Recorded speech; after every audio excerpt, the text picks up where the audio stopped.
గతాన్ని మర్చిపోయిన మనిషి, తన ఆరంభాన్ని మర్చిపోయిన మనిషి కృతజ్ఞతాహీనుడవుతాడు.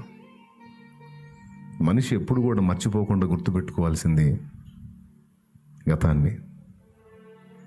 తను ఏ స్థితి నుంచి వచ్చాడో, ఎలాంటి అనుభవాల్లో గుండా వచ్చాడో ఆ విషయాన్ని మర్చిపోకుండా జ్ఞాపకంలో పెట్టుకున్నవాడు ఎప్పుడూ దీనుడై ఉంటాడు. కానీ మానవ నైజం చెప్పన, ఒకప్పుడు ఏమీ లేని స్థితిలో ఉన్న మనిషికి ఏదైనా కాస్త సంపన్న స్థితి వస్తే ఆటోమేటిక్గా ఎదరుండాల్సిన కళ్ళు నెత్తి మీదకి వస్తాయి.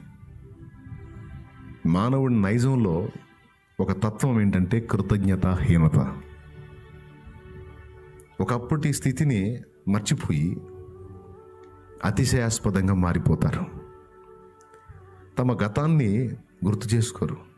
ఏ స్థితి నుంచి వారు నడిపించబడ్డారో, ఎలాంటి స్థితిలో పట్టబడ్డారో